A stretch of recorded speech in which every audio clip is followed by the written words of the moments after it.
I'm excited today to tell you kind of how we see this real estate cycle playing out, where we are, and really what are our best ideas for deploying capital in an uncertain environment. And I would say the great news, and you can see it on the screen, is that we are firmly today in the early stages of what we think will be a sustained real estate recovery. For context, and again, you can see it up here on the screen, commercial real estate values in the US fell by 22% from 2022 to 24, and that was because interest rates were higher and because of headwinds in the office business. We said in 2024, at the beginning of the year, that we saw real estate values bottoming, but that it wouldn't be a V-shaped recovery. And since that time, values are up 7% cumulatively. Not a lot, but they're trending in the right direction.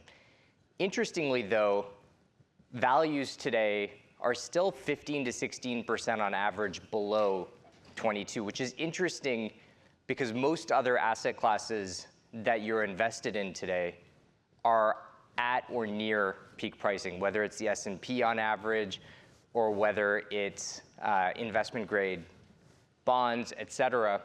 And so in that sense, real estate represents relative value. And what we find is that in moments like this, when you're in the early stage of a recovery, real estate outperforms for many years because at the end of the day, it is a cyclical business. Now, what's driving this recovery if we flip to the next slide? Number one, it's debt capital.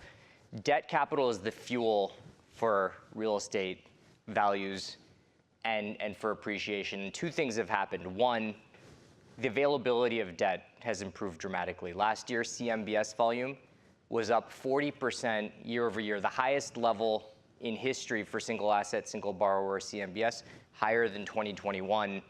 At the same time, the cost of debt has come down by 40% from where it was in 23.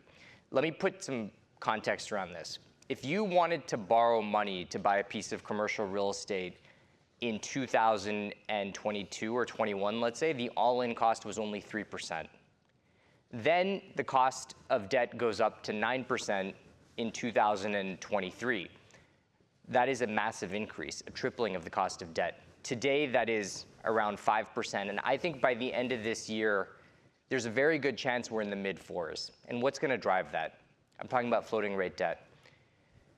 Base rates, for one, we think are gonna continue to come down. And one of the things we see with our proprietary data is that we see shelter costs, which is 35% of CPI, growing at 1.5% a year today. The Fed is using backward-looking data that suggests 3% growth in shelter costs. If you use our data, which, again, eventually the Fed will catch up, inflation today is sub 2%. That's gonna give the Fed room to cut.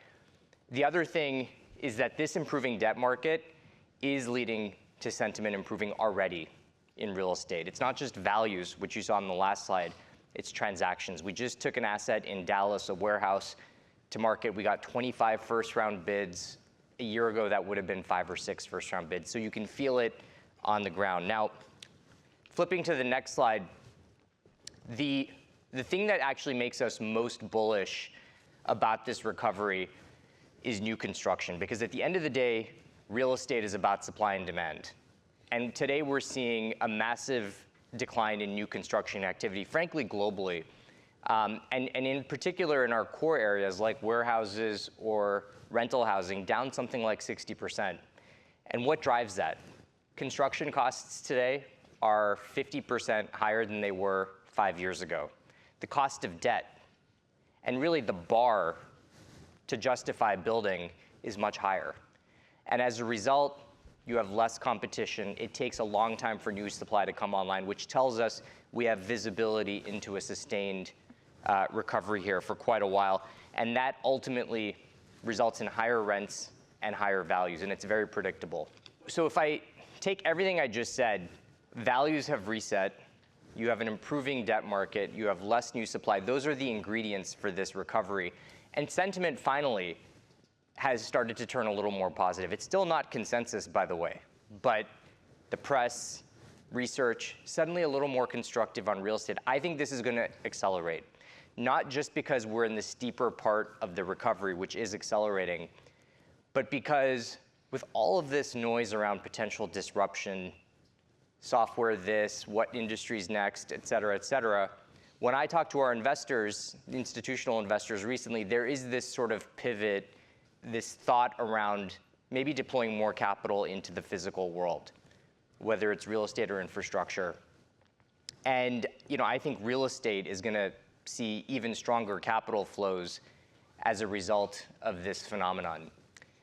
Now, if we flip to the next slide, this is a chart that just basically provides context around historical recoveries in commercial real estate. And what you can see is when you come off a downturn, real estate performs really well because it's a cyclical business. In the 5 years after each of these last few downturns, real estate has produced double-digit returns quite predictably. And of course, we're just at the very beginning